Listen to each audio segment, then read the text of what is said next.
discord. May we bring harmony. Shoulders back, tummies in. She heads the most hated government this country has known. The knives are out. We can't possibly buckle at the first sign of difficulty. No one is saying we have to buckle. Yes, the medicine is harsh, but the patient requires it. One must be careful not to test one's colleagues' loyalties. Cowardice. Cowardice. The Falkland Islands belong to Britain, and I want them back.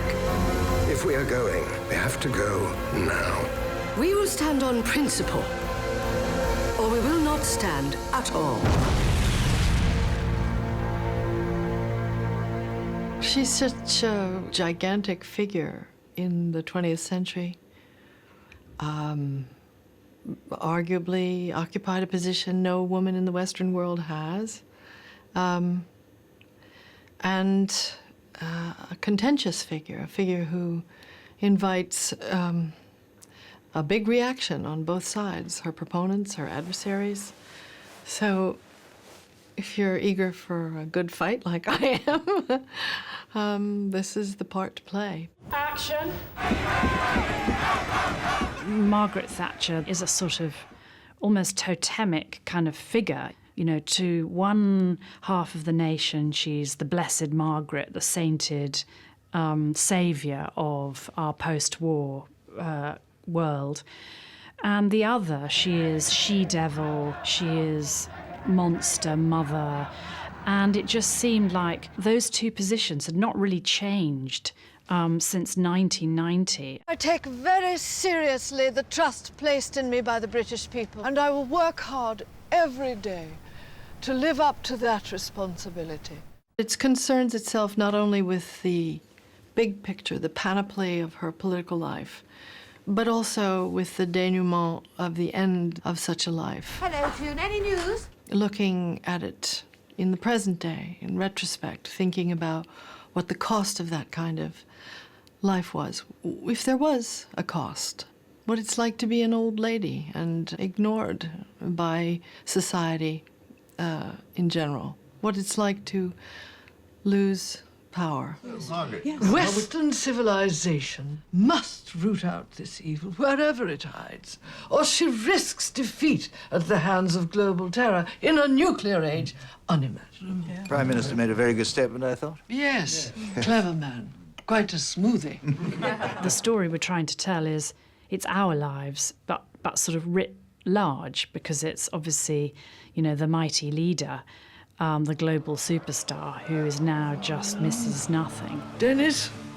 And so in some way the journey of the film is about her coming to realise that she can be on her own because she's lived so much of her life feeling that and survived it. With all due respect, when one has been to war... With all due respect, sir, I have done battle every single day of my life. The present day stuff is the stuff that I can connect to most clearly, because it's the imagined side. It's the human side. It's the side that, well, I think, well, how will I be when I look back, when I have to say goodbye to people that I can't bear to say goodbye to. Milk's gone up. 49p a pint. Good grief. You'll have to economise. Suppose we could always sell the car. Or take in paying guests. That part of it, the contemplation of that, was eloquent to me, because it's the part we can all relate to. We're all going to be old people if we're very, very lucky. It must be a bit disorientating. You're bound to be feeling... What? What am I bound to be feeling? The way that certain figures are has to do with how people regard them and how they affected events.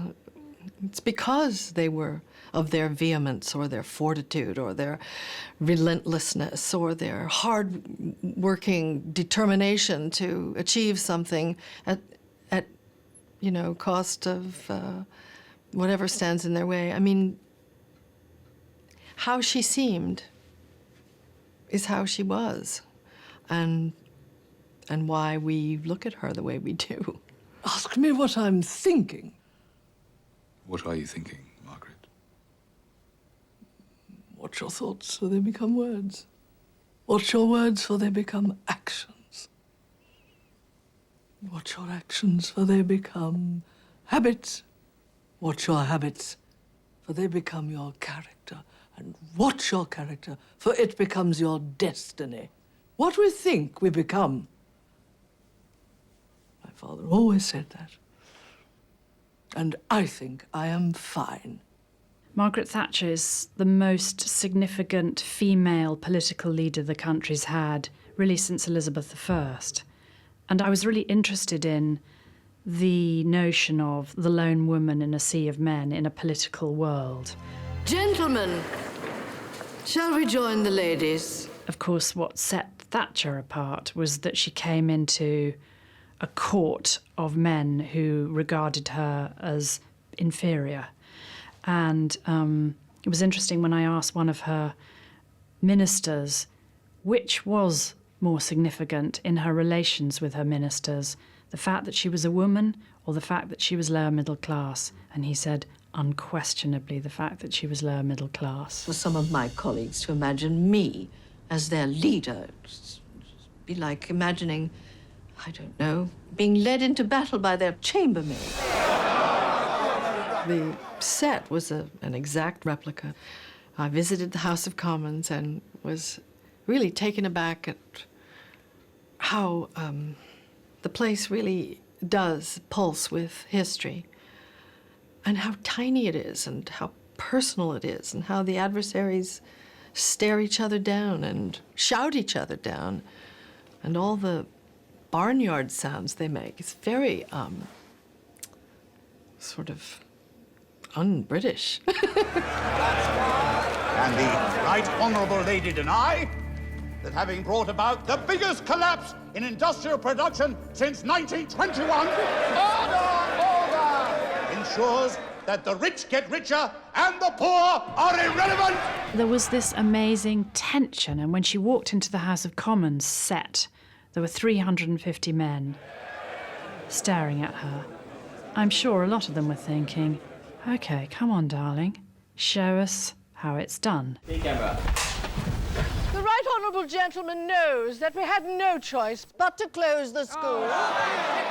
This was a bear pit, and I could imagine what it was like for her to stand at the dispatch box and speak where so many prime ministers and no woman had ever stood. Someone must force the point. Someone must say the unsayable. None of these men have the guts. When you're asked a big thing in a project, and you bring it, and you look in the other actor's eyes, and they know that it's landed, and you're sharing something that's just going to disappear, but you're sharing it in the moment. That's a great, great feeling. We talked about a lot of great British performers, and then somebody said, what do you think about Meryl? And, well, I knew what I thought about Meryl, but I, for a moment, just had that defensive, crikey. I never thought I'd work with her once, but to work with her twice was amazing. The film was a satisfying experience because it asked a lot of me, and I felt like I really wanted to get it right. Just not just for me or for Margaret Thatcher, but for my mother and my grandmother and all of the little old ladies who are mysterious in a certain way, what their lives really, what they lived through, because you know that there were big events and small events, and sometimes at the end of life, they weigh the same.